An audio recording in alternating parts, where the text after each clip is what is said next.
Well, so far I've been in Japan for about almost 2 years. I've had the experience of living in the countryside, Nara Prefecture, which is close to Osaka. But now I'm also living in Ikeda, which is very close to Osaka, about 20 minutes by train. One thing I've noticed with Japan, coming from America, is that things are very convenient here in terms of shopping or dry cleaning or errands, is that most places are in walking distance from your apartment. My apartment is actually very nice for one person. It is somewhat small compared to American sizes, but the kitchen is separate and the bath is separate. And actually there are a lot of, when I came to Japan, they provided a lot of the utilities and the appliances for me, so that was very, very helpful. In terms of activities around Osaka, most weekends you can find any kind of parties or festivals going on, and I definitely recommend checking that out. Where I live now, I'm very close to, like I said, Osaka, and I'm close to Kobe, and I'm close to Kyoto and Nara, which is all, within an hour of each other, and there's lots of different activities that I recommend. Well, before I came to Japan, I actually studied abroad here for a year in university. So I had some contacts before I started working with AEON. But I find myself now, since I started working here, that I'm hanging out with a lot of friends that I hadn't made before. I recommend you make friends with your coworkers as well. That's probably the most important, because they themselves have a big group of friends, and you can kind of attach yourself to that kind of group. Everybody seems to be very friendly and good. A lot of times we go out every weekend, as with coworkers, or I worked at another school, but I do often see my former coworker almost every weekend. Well, working with AEON, I actually happen to work Saturdays, but I do have a weekend, which is Sunday and Monday. In terms of weekends, I do like to go out after work on Saturday night and maybe go to Osaka, Umeda, or Namba, and that's the downtown area, and I'd like to maybe drink with some friends. And then afterwards, we can maybe go to karaoke. There's some clubs if you're interested in nightlife.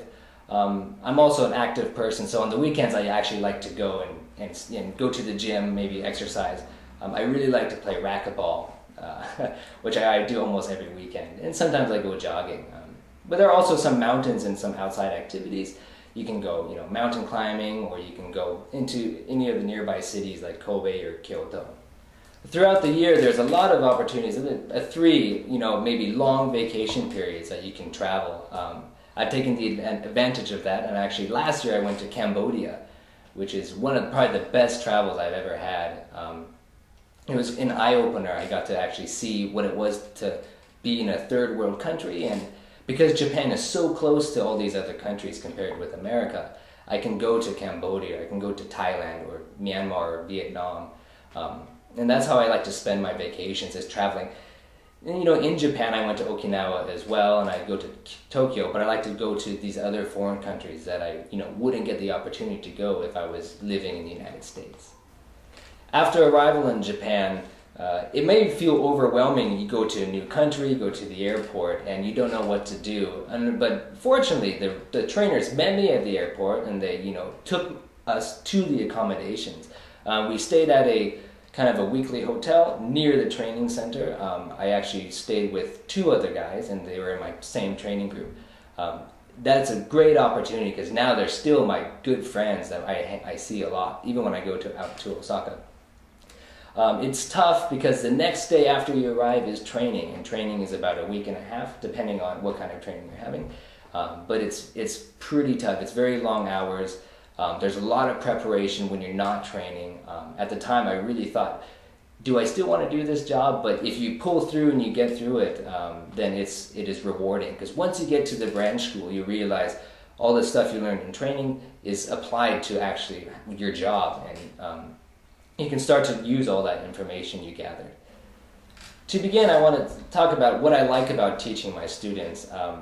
I feel like a lot of times I'm a cultural ambassador since to the US, or for English. I can teach them about American culture, or about the correct ways to use English. But also they get to teach me about Japanese culture and maybe some things I didn't know before.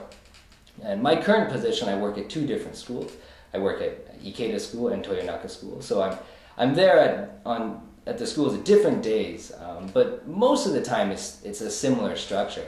I'll go to work around 11:45, do the daily chore in the morning, and then sometimes I'll have a class starting at 12. I'll teach that, and then there's followed by usually a business meeting or a kids meeting or a teacher's meeting. And then after that, there's a lunch break. And then in the late afternoon, we'll have maybe kids classes if you're a kids teacher as well. And then the evenings, there will be adults, the working professionals will come and they have, conversation classes or grammar TOEIC classes. And the evenings are probably the most busy part of the day. You'll be maybe doing 3 lessons, 4 lessons in a row. So please, allocate enough time in the afternoon to get all your lesson planning done.